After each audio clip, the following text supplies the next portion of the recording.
had already reviewed the Punisher Garth Ennis story, Up is Down and Black is White.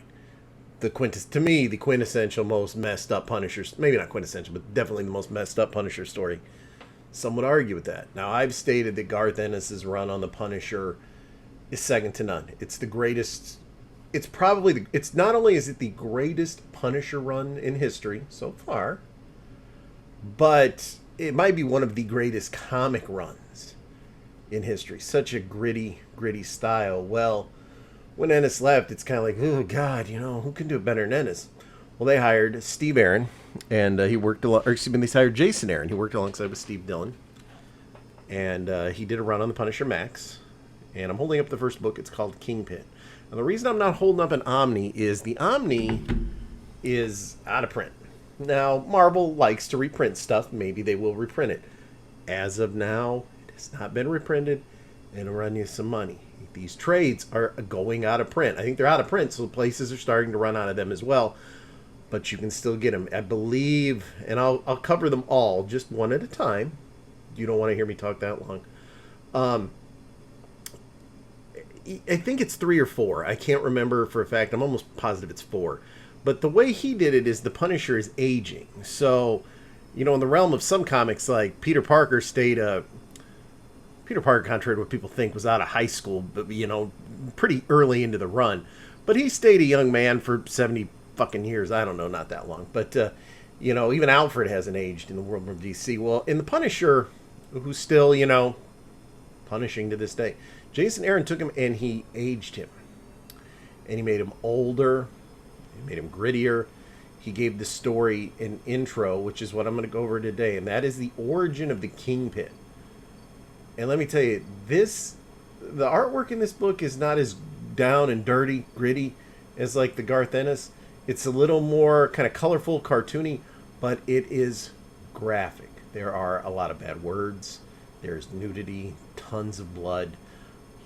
It's about the most, like I said, if the art would have been more serious, it would have been the most, it would have been a hardcore, like an Avatar book. But it's still kept in Marvel. It's probably the hardest, no, I won't say probably, it is the hardest book Marvel's ever done when you get into the origin of the Kingpin, which I'm going to cover here in depth. But why don't we stop talking, stop listening to me, and take a look at this book, and then we'll talk a little bit more about it. All right, here we go. This is Jason Aaron, Steve Dillon's run on Punisher Max. As I said, the Omni is out of print. Set you back a few bucks. These trades are going out of print. Marvel does do reprints, but it's a little cheaper right now to try to source these by the trades. You can still get the whole story, which I will go over. Not today, mind you, but today. And we'll go over Kingpin today. So it starts out with Kingpin. In this version, the Punisher is getting older. Jason Aaron he's aging him, and he's very violent. It's not drawn as gritty as, like, say, the Garth Ennis stories. It's more of a cartoon-like drawing, but it's still very violent. And in this, you learn the origin of the Kingpin, who, when it starts, he's just a bodyguard. He's just a muscle for a regular mafioso capo. You can see him here. Does whatever he said. A lot of bad language in this. Squeezes this dude's eyeballs out. And that's what he is. He has a plan, though, where they will create this fictional character known as the Kingpin of Crime. And then the Punisher will be looking for the Kingpin of Crime. He wants to know who did this. That was the Kingpin's idea, and they're going to run with it. And you can see the Punisher here. He's captures a mob guy. He's rubbing salt into his wounds, shooting him in the head. He's very violent, popping out people's eyeballs. There, the guy pushed him back in, but it didn't work. But they decide to leave. Kingpin he's got the drop on the Punisher, but he doesn't take it. And he's, like I said, he's just a normal Hell's Kitchen, just a thug. He is married to Vanessa, though. They have a son, Richard. And, his mob boss, he's real happy. He's like, hey, you got me out of there. The Punisher didn't come. Let's go with it. Get things moving. Let's do this Kingpin. And he says, one Kingpin coming. See, this is all part of his master plan. Like I said, a little adult in nature here. The Kingpin does love his son. You find out the Kingpin as a little boy, because his dad was not exactly nice to him. His dad was pretty mean to him. So he tortures his dad. And if you can read this, like I said, there's a lot of bad words. I apologize. But he got a bunch of rats, got him really mad, put him in a sack, threw him over his dad's head, let the rats eat him alive. And now Kingpin's going around. He's buying up property. He's trying to tell people, hey, you work for me, go buy some clothes. You work exclusively for us. Just tell him it's the Kingpin, because he knows these people are just going to dime out to the Punisher. Hey, there's a Kingpin of crime, and nobody knows the Kingpin's real origin. Well, it turns out when he was a low-level criminal, he got raped in prison badly, but he never retaliated. He just bided his time till he got released. He even said so.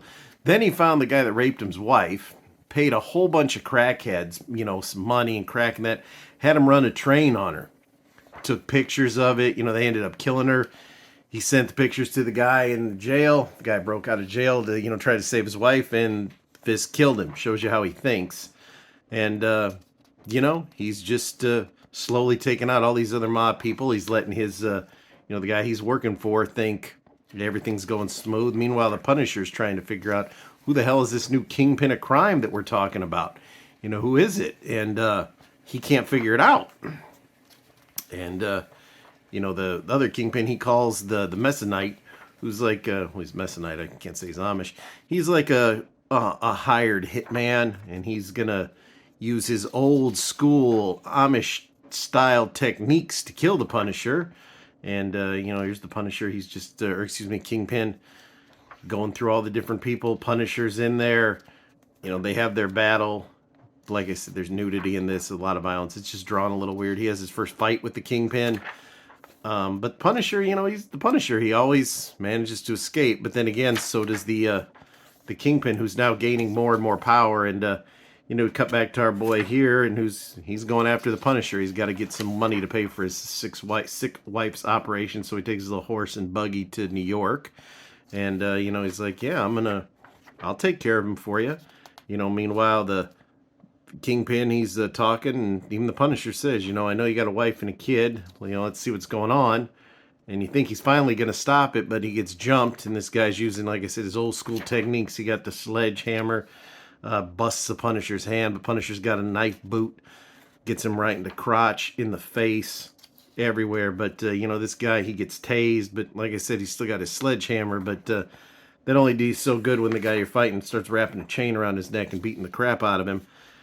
And as Punisher's doing that, now is when Wilson Fisk makes his plan, and he basically just starts killing the last few Mafia guys. While the Punisher goes back here, he gets trampled by this dude's horses. Now the dude's got an axe. Like I said, it's very gritty, it's very violent.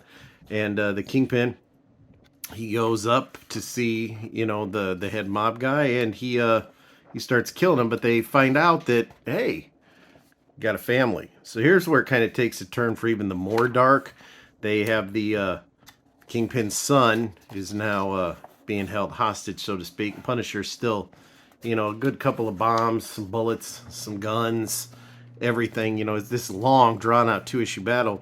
And they tell him, you better stand down or we're going to, he says, I'm not going to say this again. You fucking drop your gun or your son dies. And he just says, I'm sorry. And he shoots him. He lets him kill his kid because he realizes that he loves his kid so much that's his weakness, and he can't have a weakness. Now, as that's going on, Punisher's still fighting this guy, but he does manage to do a little bit of an electrocuting job, improvises him, and drops a safe on his head.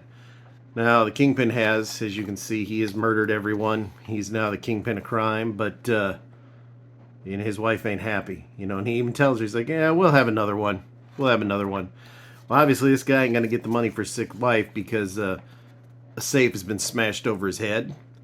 And when we end it, a few weeks later, she's not having this. She's beyond upset. She's going to start plotting her revenge. He is now the official Kingpin of crime. He's overseeing everyone, and he brings in Bullseye to come and stop the Punisher and finally kill him. That was Volume 1, The One-Man War on Crime, and we'll talk a few more about it. Great book. I highly recommend it. Of course, you can see it ended with Bullseye. The take on Bullseye is really unique. It's the most different take I've ever seen on Bullseye. But that's going to be Volume 2. Volume 2 is called Bullseye, so we'll learn about that. But yeah, once again, this is The Kingpin by Garth Ennis. I'll even read you the back. The Punisher's one-man war on crime has been going too well lately. A little too well. The mob bosses that make up the heads of the major crime families have banded together to finish off the Punisher for good. They've set up a trap for Frank using a low-level mob enforcer named Wilson Fisk to play the part of the Kingpin of crime, an imaginary figure they know Frank won't be able to resist. With their trap set, the bosses have to wait for the Punisher to take the bait. But the bosses aren't the only people with a plan. It seems that Wilson Fisk is tired of playing the heavy, and he quite likes the idea of being the Kingpin. Enough that he'd be willing to kill his own bosses to keep the position. This did collect the first 5 issues. So like I said, he had a short run. The next one, of course, is Bullseye. But that's the Punisher, Kingpin. You have to start now. The Garth Ennis ones, I recommend you read all of them, but if you picked up, say, volume 3 first, you'll be okay. This, you gotta start from the beginning, because like I said, this is the start. Punisher's older. It's the start of how the Kingpin became the Kingpin. And when we're all done with it, you will see it has a full ending, a full circle ending. It's really good. I would recommend any Punisher fan, any comic fan, anyone that likes action, down, dirty, gritty stuff, pick these up. Start out with your volume 1. Unless you want to, excuse me, go crazy and spend about $250 to $300 for the Omni, or start looking for the trades. Start looking now. I don't have any links to show you, but start looking. Comic shops, Goodreads, Amazon should still have them, but you want to start out with Punisher Max, Jason Aaron, Kingpin. Read that one, and in a few days, we're going to look at part 2. And remember, like and subscribe.